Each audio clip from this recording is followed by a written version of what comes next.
everyone believed it was the happiest day of his life.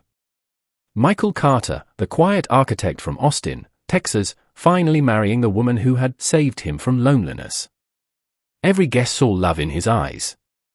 But no one saw the truth behind that calm, steady gaze. Inside, Michael wasn't a man in love. He was a man betrayed, standing at the altar with a heart full of broken promises and a secret that could shatter every illusion in that room. His bride, Emily Dawson, walked down the aisle with practiced grace, veil gliding, lips trembling in false joy. She looked like a dream. But for Michael, she had become his nightmare made flesh. He'd spent the morning replaying her voice, her laughter, her whispers, from a phone call he was never meant to hear. And as the organ swelled, he realized this wasn't a wedding anymore. This was theater. A final performance before the curtain fell on her lies. He adjusted his tie, took a slow breath, and smiled. Not the smile of a man in love, but of a man who'd made peace with revenge. Because today wasn't about vows. It was about truth. And before the day ended, everyone in that church would know it. Before we go deeper, I want to ask you something. Have you ever loved someone so deeply, so completely, that you ignored every warning sign? You told yourself, they'd never hurt me.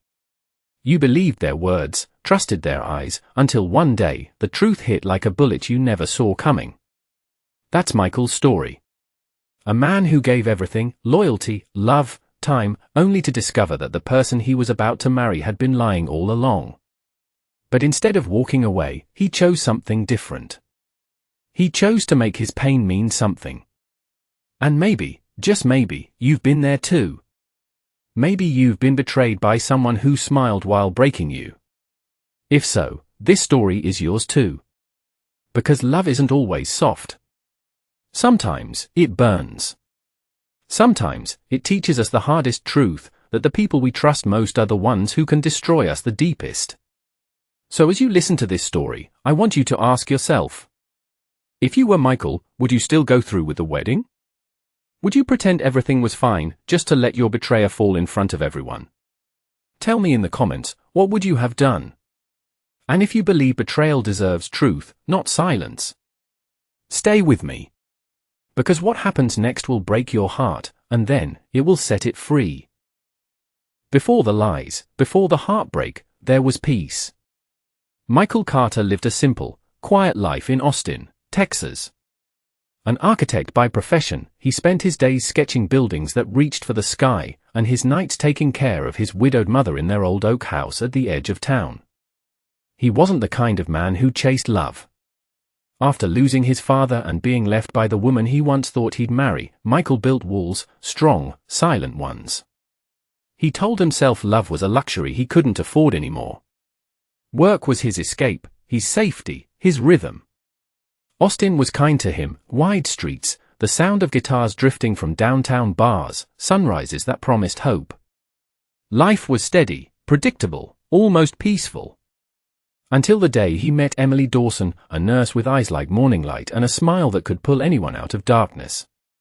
To the world, Emily was kindness wrapped in beauty. To Michael, she became oxygen. She reminded him what it felt like to be alive again, to laugh, to hope, to dream of forever. What he didn't know was that Emily had dreams of her own. And Michael's love was only a means to reach them. It happened on a rainy Thursday. Michael's mother, Evelyn, had fainted at home. Panicked, he rushed her to St. Mary's Hospital, the same place where fate was quietly waiting for him. The hallway smelled of antiseptic and anxiety. Michael's shirt was soaked with rain and fear when she walked in, Emily Dawson, the nurse on duty that night. Her voice was calm, her touch steady. "She's going to be okay," she said softly, her eyes meeting his. "You just need to breathe." And for the first time in a long time, he did.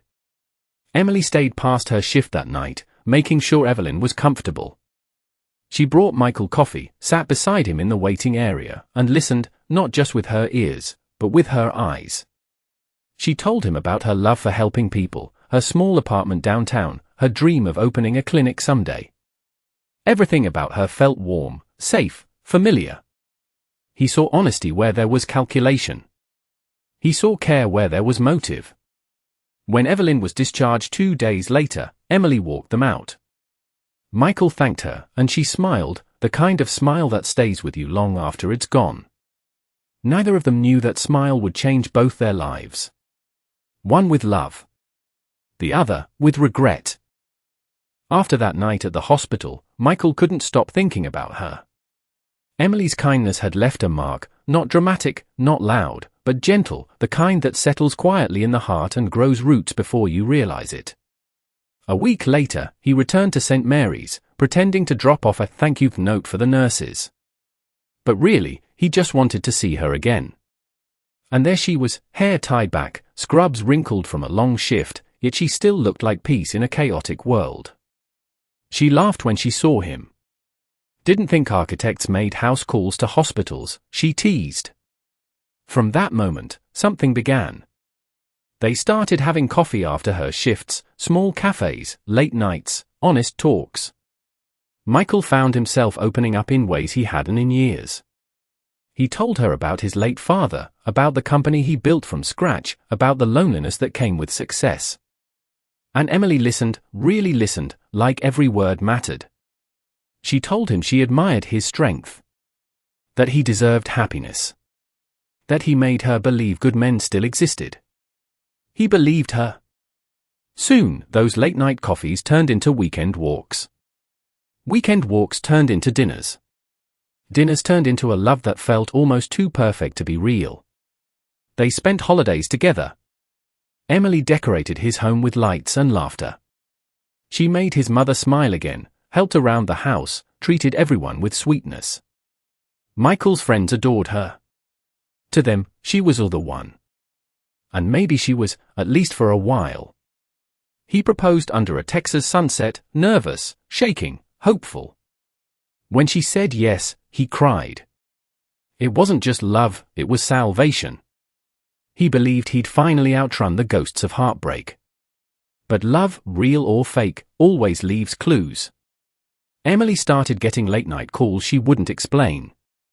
Her smile sometimes faded when she thought he wasn't looking. And when Michael asked about her family, she changed the subject or said they lived far away and didn't keep in touch.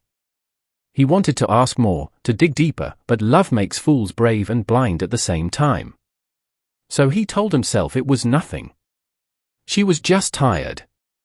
And he was just overthinking. The wedding was set for spring, a garden ceremony, small and beautiful. Michael poured his heart into the details. He wanted everything perfect, for her, for them, for the future he thought was waiting. He didn't know that while he was planning a forever. She was already planning an ending. 2 weeks before the wedding, life felt almost perfect. The invitations had been sent, the suits fitted, the vows written. Michael thought he was standing on the edge of forever. But forever had other plans. One night, he stayed late at his firm to finish a project. Emily was supposed to be at her apartment, finishing wedding details. Around 11 p.m., he realized he'd left his laptop bag in her car and decided to surprise her. He smiled at the thought, maybe they'd grab ice cream, maybe they'd talk about honeymoon plans. But when he parked outside her building, he froze. Her car was there, but she wasn't alone. Through the open window, he saw her silhouette, laughing softly, wine glasses clinking. Across from her sat Ryan Pierce, his best friend, his business partner, the man he trusted like a brother. At first, he thought it couldn't be what it looked like. But then Ryan reached across the table, brushed a strand of hair from Emily's face, and whispered something that made her blush. The same blush Michael used to live for. He didn't confront them that night. He waited. Watched. And soon, the truth unfolded, stolen messages, hidden meetings, and a plan that shattered him completely. They weren't just lovers. They were partners, plotting to marry Michael, merge his company shares, and cut him out of his own life's work. In one night, love turned to ashes. But instead of rage, something colder grew inside him. A plan. He wouldn't run. He wouldn't scream. He'd walk her down that aisle. And let her destroy herself with her own lies. The wedding day arrived wrapped in beauty, sunlight spilling through the stained glass windows, soft music echoing across the hall, and guests dressed in smiles. To everyone watching, Michael and Emily were the picture of love. But behind that perfect image, something darker was unfolding. Michael hadn't slept. All week, he'd been collecting evidence, voice recordings, messages, photos, proof of Emily and Ryan's betrayal.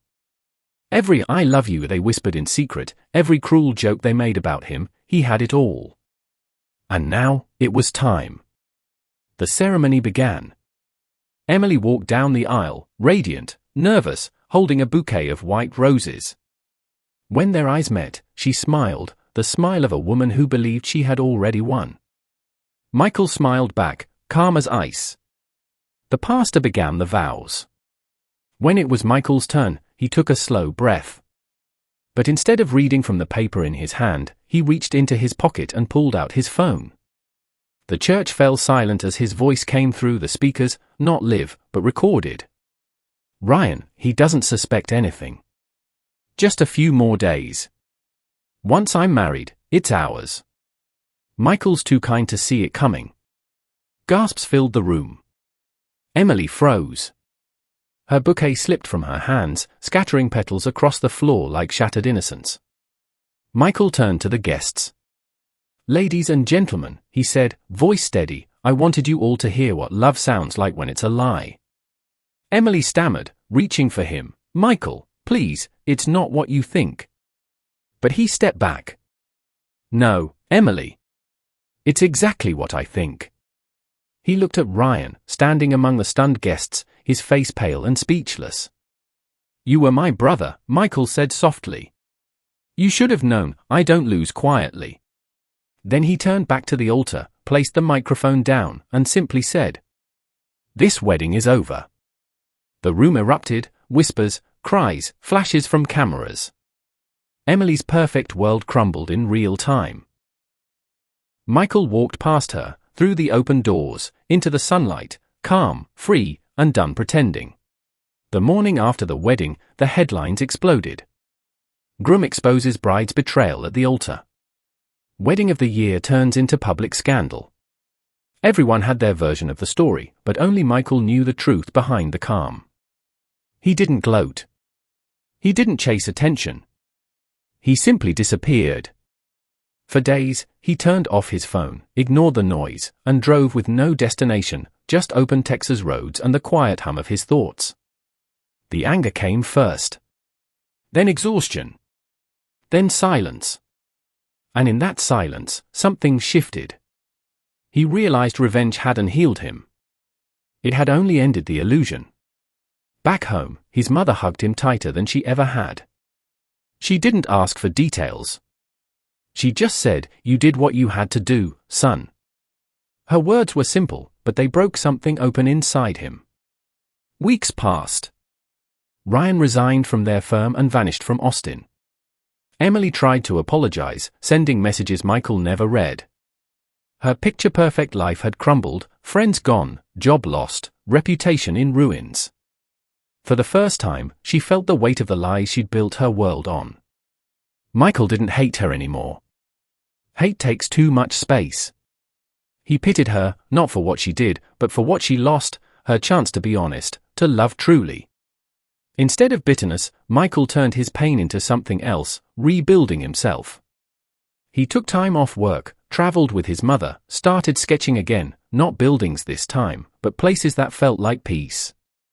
He volunteered at a community shelter, designing affordable homes for struggling families. Somewhere between broken and healing, he found a new version of himself. Love hadn't died that day at the altar. It had been reborn, in honesty, in solitude, in self-respect. And one quiet evening, sitting on his porch as the Texas sun sank low, he smiled. Not the smile of revenge, but the smile of a man who finally understood letting go was the truest form of winning. When the dust finally settled, Michael understood something powerful. Sometimes the people who break you aren't sent to destroy you. They're sent to reveal you, to show you what kind of love you've been giving to the wrong hearts. For a long time, he believed revenge would bring peace. that exposing Emily would heal the cracks she left behind. But peace didn't come the day he revealed the truth. It came later, quietly, when he stopped needing her to feel the pain he felt. He realized the greatest victory isn't making someone regret losing you. It's learning to live so fully, so freely, that they no longer matter. Love without honesty is like a house without a foundation. It might look beautiful, but it will fall the moment life tests it. And when it does, you have two choices: stay buried in the ruins, or build something stronger on your own. Michael chose to rebuild. Not for revenge. Not for pride. But for peace. Because forgiveness isn't saying it's okay. It's saying, I'm done carrying this weight. In the end, he learned that love isn't proven by how much pain you can survive. It's proven by how much truth you can live with. And sometimes, walking away isn't weakness. It's wisdom finally finding its voice. If you've watched this far, take a breath. Because somewhere in Michael's story, there's a piece of all of us. Maybe you've trusted the wrong person. Maybe you've loved someone who only saw your heart as a tool for their plans. Or maybe you've had to smile through the pain, pretending you were okay when everything inside you was falling apart. If you've ever been there, I see you. And you're not alone. Michael's story reminds us that love doesn't always end in forever. Sometimes, it ends in lessons. Sometimes, it ends in the courage to walk away. But even endings can be beautiful when they set you free. So now, I want to hear from you. If you were Michael, standing at that altar, hearing the voice of betrayal play through those speakers, would you have done the same? Would you have gone through with the wedding just to expose the truth? Or would you have walked away quietly, holding your pain in silence? Tell me in the comments. Your answer might help someone else find their strength tonight. And if this story touched you, if it reminded you that truth is stronger than deceit, like, share, and subscribe for more real love stories that reveal the power behind heartbreak. Because love may fail us sometimes, but the lessons it leaves behind, they make us unbreakable.